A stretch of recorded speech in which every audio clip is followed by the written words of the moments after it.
Beleza. Começar o capítulo 5. Leis e regulamentos trabalhistas.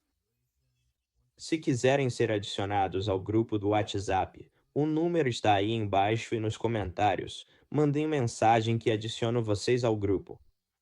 Capítulo 5. Tenho quase certeza que esse é o capítulo mais longo do livro. Perguntas que te vieram de matemática. Eu vou falar sobre isso quando chegarmos lá. Foi bem simples. O que caiu na prova? Eu só fui direto para essa parte do livro. É só seguir os passos e eu consegui chegar na resposta. Eu destaquei aqui: Lei de Relações Trabalhistas, Lei de Padrões Justos de Trabalho, isenções, exigências de pagamento de horas extras, controle de registros, Regulamento de Trabalho Infantil número 3. Benefícios de desemprego, penalidades, sanções, questões especiais relacionadas à indústria da construção. E essa aqui, eu tive perguntas sobre ela. Então certifique-se de deixar tudo destacado com estrela e tudo mais. Lei de Reforma e Controle da Imigração de 1986. Controle de registros. Lei de Padrões Justos de Trabalho. Lei do Trabalho Infantil da Flórida. Lei do Programa de Assistência ao Reemprego da Flórida. Guia do Empregador para o Imposto de Reemprego. Guia do Empregador para Benefícios de Assistência ao Reemprego. Certo, então vamos direto ao assunto. Essas aqui são as leis e regulamentos trabalhistas e de emprego. Eu apenas destaquei estes. Talvez eu possa ler todos eles. Apenas destacar o nome de cada um. Aqui vai mais uma. A discriminação etária e o emprego, tratando funcionários com 40 anos ou mais de forma diferente devido à sua idade, a menos que o empregador possa justificar legalmente suas ações. Conselho Nacional de Relações Trabalhistas NLRB. National Labor Relations Board. Dever de barganhar. Empregadores e sindicatos têm obrigações mútuas de negociar de boa-fé sobre salários, horas e outros termos e condições de emprego.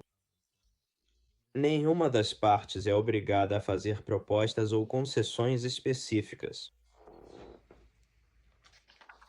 O MLRB, atuando por meio de um membro de escritórios regionais, processa práticas trabalhistas injustas, faz acusações e conduz eleições representativas.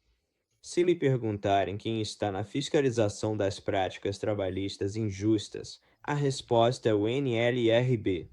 As denúncias de práticas trabalhistas injustas e as denúncias de práticas trabalhistas injustas, o LP, devem ser recebidas pelo escritório regional. Quando se alega que a prática trabalhista injusta ocorreu dentro de 6 meses da suposta violação. Eleições de representação na indústria da construção. Um empregador pode assinar um acordo coletivo com o sindicato sem o apoio da maioria dos empregados ao sindicato. Cobertura. As exceções à cobertura incluem funcionários que trabalham em enclaves federais, como bases militares, e funcionários que trabalham para companhias aéreas ou ferrovias. Proibição de exigência. A Flórida é um estado de direito ao trabalho. Especificamente, a legislação da Construção Civil da Flórida, em conjunto com os estatutos do Estado, proíbe acordos coletivos que exijam a filiação sindical como condição para o emprego. Acordos de sindicato fechado, um acordo pelo qual o empregado é obrigado a se filiar ao sindicato em até 30 dias após a data de início do acordo. Qualquer que seja o prazo, sob pena de demissão, agência sindical e manutenção da filiação. Então, aqui, a FLSA é uma lei federal que estabelece o salário mínimo de 7,25 dólares por hora para trabalho sem horas extras. A compensação por horas extras é de 1,5 vezes o valor da taxa regular do empregado, conforme o teste para isenção. O empregador deve pagar com base em salário ou honorários, a uma taxa não inferior a $15 por semana.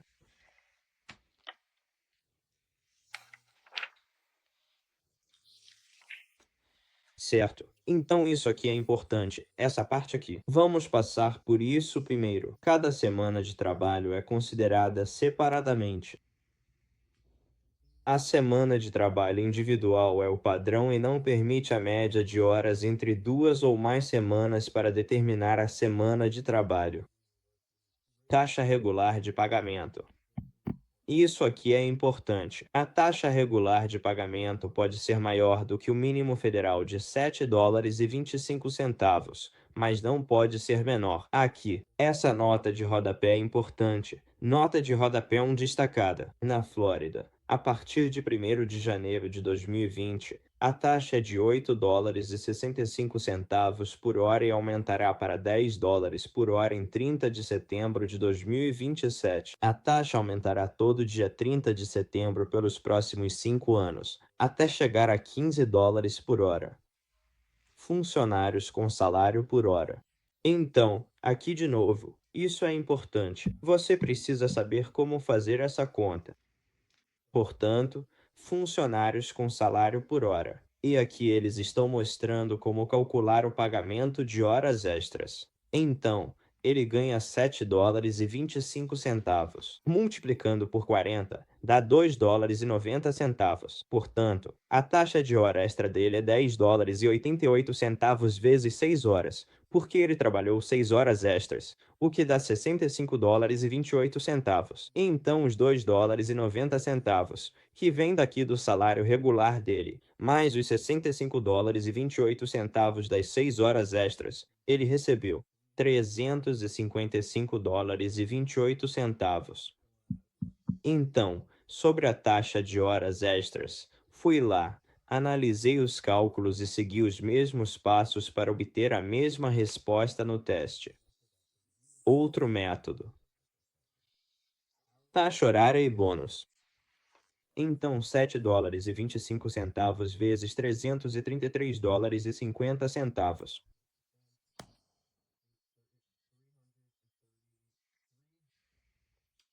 A base calculada de $333,50 mais o bônus de 920 é de $342,70. Então agora você já sabe quanto fica com o bônus. Aí você precisa dividir. Para as 46 horas que ele trabalhou, dá $7,45. Você faria $7,45 vezes 46 horas, $342,70. E aí você faria isso. A taxa de hora extra vezes 6 é 223,38 porque ele também fez hora extra. Então, vem aqui.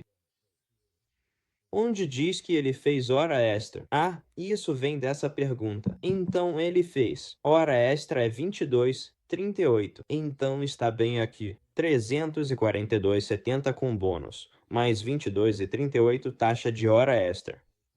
Então ele recebeu $365,08. Então, quando você dá um bônus para alguém, não é só aqueles 9, tipo aqui, não é só um bônus de $9,20. Na verdade, isso vai para a taxa horária deles e depois será multiplicado. Esses pontos são importantes. Certifique-se de entender esses dois funcionários pagos por salário. Eu não tive nenhuma pergunta sobre isso, mas é bom saber. Também não tive nada daqui. Não tive nada daqui. Bônus. Não é necessário incluir um bônus na taxa regular se o entregador mantiver a discrição. Ambos. Primeiro, que um bônus será pago. E 2, que o valor não será determinado até o final ou próximo ao final do período de bônus. Presentes. Bônus de Natal e ocasiões especiais. Pode ser excluído da tarifa regular. Então, essas são diferentes da taxa horária e do bônus. Então certifique-se de entender isso. Pagamento por abrir mão de feriados e férias. Pagamento por plantão. Destacado: o pagamento diurno não pode ser renunciado. Horas extras devem ser pagas após 40 horas por semana. Não pode ser renunciado por acordo entre empregador e empregados. Eu tive isso na prova. Controle de registros. Super, super, super, super importante. O empregador é obrigado por regulamentação a manter os chamados registros físicos, como folha de pagamento, contratos de trabalho ou acordos, e registros de vendas e compras, por 3 anos. Todos os outros registros obrigatórios, os chamados registros digitais, devem ser mantidos por 2 anos, entre outros registros. Isso incluiria cartões de ponta ou folhas de ponta. As seguintes informações devem ser registradas para cada empregado abrangido. Aqui está tudo isso: indústria da construção, restrições ao trabalho infantil, tipo de trabalho. Crianças de 15 anos ou menos não podem ser empregadas em várias ocupações, incluindo construção civil. Jovens de 16 e 17 anos podem trabalhar em operações relacionadas à construção, mas não podem estar envolvidos em determinadas ocupações perigosas em um canteiro de obras. Essas são as funções que eles não podem exercer. Leis Trabalhistas número 3. Nenhum menor de 18 anos tem permissão para trabalhar em qualquer uma das seguintes ocupações. Quanto à jornada, segundo a FLSA, menores de 14 e 15 anos não podem trabalhar fora do horário escolar em diversos empregos que não envolvam manufatura, mineração ou riscos, sob as seguintes condições: não mais do que 3 horas em um dia letivo e 18 horas em uma semana escolar. Então, recebi uma pergunta assim. Perguntaram, por exemplo, quantas horas um jovem de 14 ou 15 anos pode trabalhar em um dia de aula? E a resposta era: não mais do que 3 horas em um dia letivo e 18 horas em uma semana escolar. Não mais do que 8 horas em um dia sem aula e 40 horas em uma semana sem aula. Não antes das 7 da manhã, e não depois das 19 horas, exceto de junho até o Dia do Trabalho, quando o horário noturno é estendido até às 21 horas. Basta ler todos esses itens, eles são bem importantes. Eu tive uma pergunta sobre isso em uma prova. Penalidades de fiscalização. Aqui estão as penalidades. Destaque aos empregadores sujeitos aos atos Davis-Bacon, com contratos acima de $2.000. Só leia isso. Penalidades, sanções, alegação de pagamento insuficiente de salários, impedimento de participar de contratos governamentais por até 3 anos também podem estar previstas na Lei dos Direitos Civis de 1964. A lei cobre todos os empregadores que empregam 15 ou mais funcionários em cada um de 20 ou mais semanas do calendário no ano atual ou anterior, sindicatos e agências de emprego. A denúncia deve ser feita em até 300 dias e envolve discriminação proibida por lei federal. Aqui, mais uma vez, como eu disse em outros vídeos, você basicamente está fazendo uma prova de direito. Você não está realmente fazendo uma prova sobre construção, eles só querem ter certeza de que você conhece a lei. Então, certifique-se de destacar esses pontos. A cobertura. A FCRA. 15 ou mais funcionários para cada dia de trabalho em cada uma de 20 ou mais semanas do calendário no ano atual ou anterior.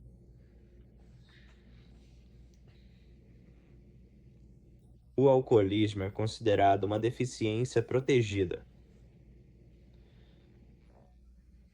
Eu não destaquei nada daqui, mas só certifique-se de marcar e saber onde essas informações estão.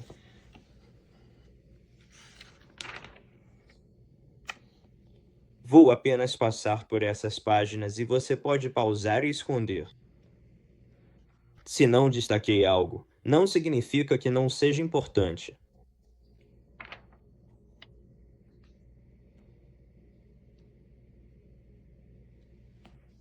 Certo. Então, fiscalização. Então, isso é sobre a fiscalização da Lei de Licença Médica e Familiar de 1993. Portanto, o secretário do Trabalho pode investigar o cumprimento e entrar com ações judiciais, ou um funcionário pode entrar com uma ação em tribunal estadual ou federal. As ações não podem ser movidas após 2 anos da violação, a menos que a violação tenha sido intencional. Nesse caso, o prazo é estendido para 3 anos. Lei Federal de Reabilitação de 1973. A parte prejudicada deve apresentar uma queixa de discriminação por deficiência OFF dentro de 300 dias após o suposto ato de discriminação. Certo. Lei dos Americanos com Deficiência. Esta lei destaca empregadores com 15 ou mais funcionários em cada dia útil de cada uma de 20 ou mais semanas do calendário, no ano corrente ou no ano anterior. Ou seja, isso significa que você precisa oferecer cobertura se tiver 15 ou mais funcionários. Uma deficiência física ou mental limita substancialmente uma ou mais das principais atividades da vida desta pessoa. Isso está definindo o que é uma deficiência. Acomodação razoável. Um empregador não é obrigado a oferecer todas as acomodações razoáveis possíveis, nem mesmo as mais razoáveis. Exames médicos pré-admissionais são proibidos. Certifique-se de saber disso. Um empregador pode exigir exames médicos após a oferta, mas antes do início do trabalho, e condicionar a oferta aos resultados desse exame para poder proceder dessa forma. Durante o emprego, exames médicos de funcionários geralmente são proibidos. Usuários atuais de drogas ilegais estão excluídos da proteção da ADA. AIDS, aqui mesmo. Deixe-me só destacar estes que eu tenho.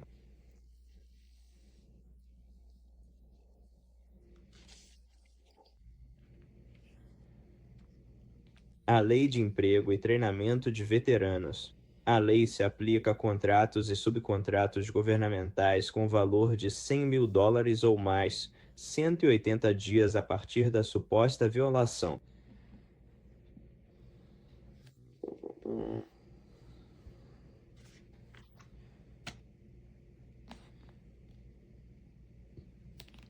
Ok, é bom.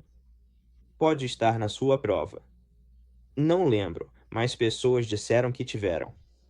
Sanções e penalidades da Lei do Ar Limpo da Flórida.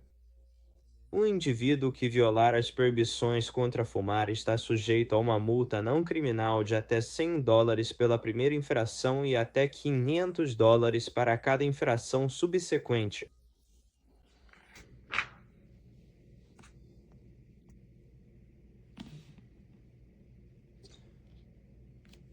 Lei de Proteção ao Empregado contra o Polígrafo de 1988. Benefícios de desemprego. Certifique-se de ler isso e destacar o que eu marquei. Essa aqui é uma seção bem importante. Está bem ali. Só olha isso que está bem na sua frente. Preste bastante atenção nos detalhes. É algo realmente impressionante. Então, Lei de Reforma e Controle da Imigração de 1986.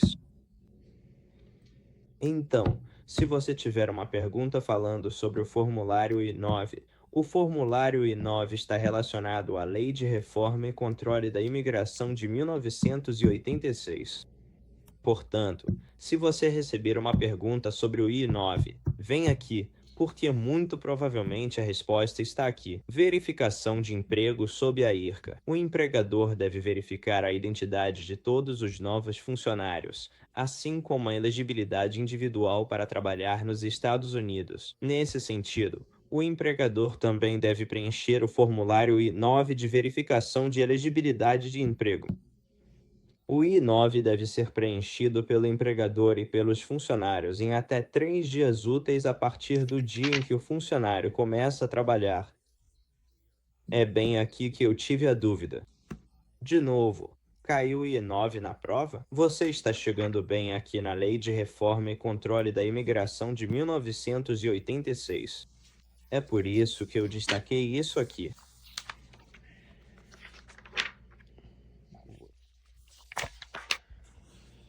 Pronto. Imigração bem aqui. I-9, se você for, vamos lá no índice e ver se conseguimos encontrar o I-9. Não está aqui. Então vamos procurar imigração.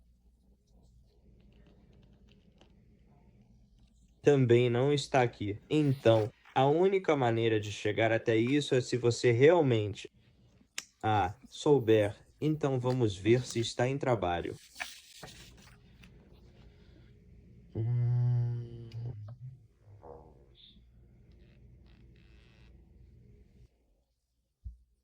Então, esse é um daqueles que você precisa saber onde está e ir exatamente até lá. Certo. Então, bem aqui. O que eu estava dizendo? Eu tive isso na minha prova. 100% garantido. O I-9 deve ser mantido para todos os funcionários atuais durante todo o período de emprego. Para funcionários desligados, o I-9 deve ser retido pelo empregador por 3 anos após a data de contratação, ou 1 ano após a data em que o indivíduo não trabalha mais para o empregador, o que for mais recente. Então, eu tive uma pergunta que era tipo: essa pessoa foi contratada nessa data e saiu nessa data? Por quanto tempo você precisa manter o I-94? E era só 3 anos, felizmente. E aí as penalidades, essas. Não me lembro de ter visto nenhuma dessas. Lei da Flórida. Não me lembro de nada disso. E por aqui, você só tem trabalho de teste. Eu acho que não destaquei muitas coisas, mas vamos descobrir. Nós passaremos por isso juntos.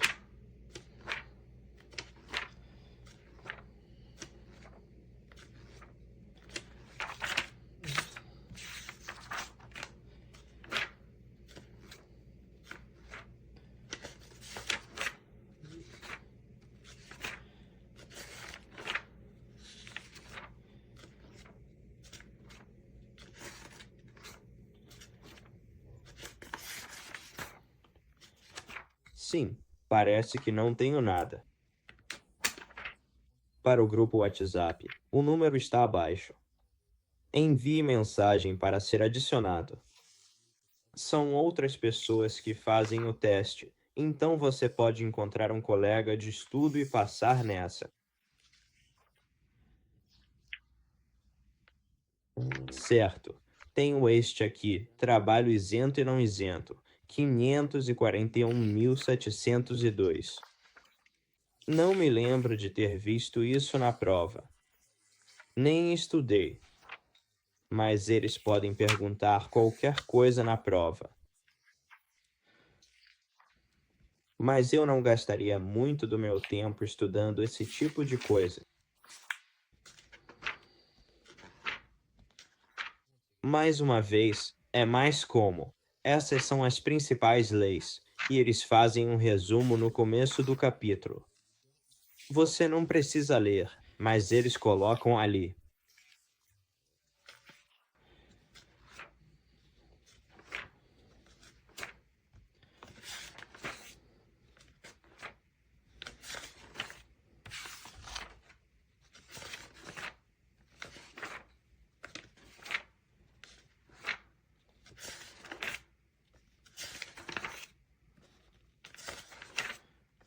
Você tem algo aqui?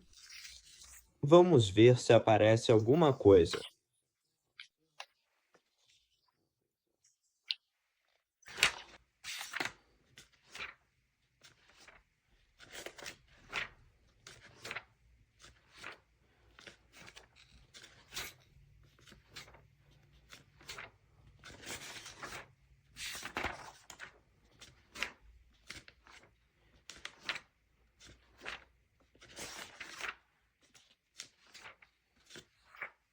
Comentem aí embaixo com o que vocês estão tendo mais dificuldade, que eu posso fazer um vídeo e explicar sobre isso. Agora estamos na parte sobre o que os empregadores precisam saber sobre o imposto de reemprego. Eu realmente consultei isso quando estava fazendo a prova. É bem bom. Quem paga pela assistência de reemprego? Você, o empregador, paga pela assistência de reemprego através de um imposto gerenciado pelo Departamento de Receita da Flórida. Então eles podem te perguntar isso na prova. Vai dizer algo como: Michael ganhou $5.000. Quanto o Michael precisa pagar de assistência de reemprego? $1.000, $200, $300 ou zero? E é uma pegadinha, porque quem paga a assistência de reemprego é o empregador. Então a resposta seria zero. Isso é algo que pode aparecer na prova.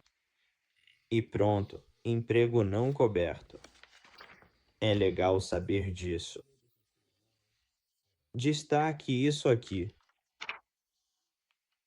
Ah, essa é boa, hein? Que eu tive. Tava me perguntando, o que era um formulário específico, e eu não conseguia descobrir o que era.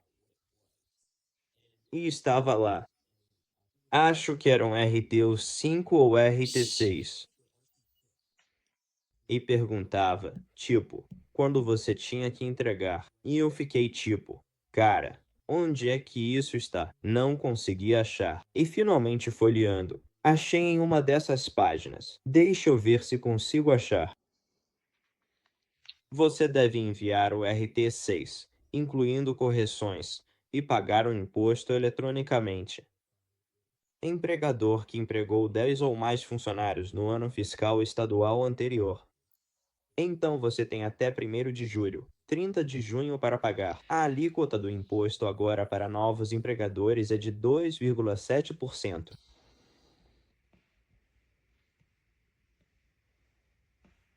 Os formulários 6 e F de processos empresariais permitem que você relate o emprego fora do estado para funcionários que trabalharam em outro estado e foram transferidos para a Flórida. Acho que essa era outra pergunta da minha prova sobre o que é um formulário 6. 6 e sempre. Ok, então é importante revisar bem aqui. É saber esses tipos de formulários e quando precisam ser enviados. Mais uma vez eles acertaram no teste. A alíquota máxima de imposto permitida por lei é de 5,4%. Eles poderiam perguntar: quando o RT20 é enviado aos empregadores? Aqui mesmo, enviado a cada entregador em dezembro. Essa é uma pergunta que eles poderiam fazer.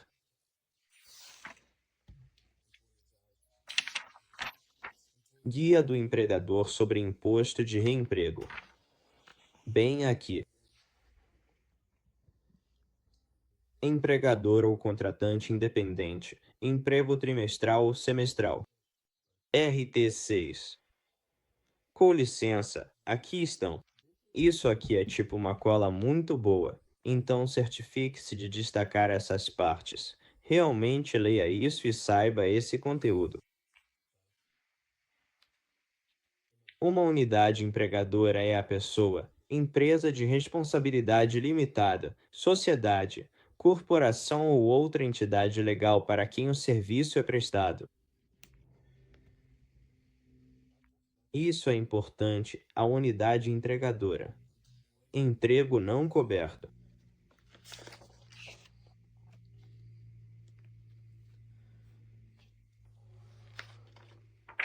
Mais uma vez, destaque essas partes. Pause o vídeo e você pode destacá-las. Penalidade por não enviar eletronicamente, corrigindo seu relatório, uma nova contratação ou múltiplas contratações dentro de 20 dias, ou por salário excedente. Rate time igual 0,5S. Então, estes são os glossários importantes. Mais uma vez, outra cola útil e abrangente para você consultar e ter sempre à mão. Se você não souber uma palavra que eles estão falando, É só vir aqui, ir ao glossário e encontrá-la. É um glossário curto, mas está aqui. Dia do Empregador para Benefícios de Assistência ao Reemprego. Eu tenho essas qualificações monetárias.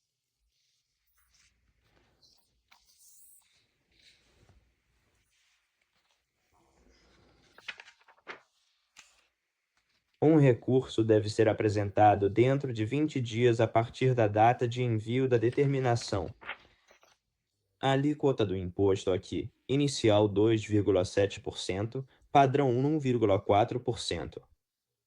E a alíquota máxima do imposto. Pronto, terminamos o capítulo 5. Não esqueçam de curtir e comentar aqui embaixo e vejo vocês no capítulo 6. Próximo, compensação dos trabalhadores.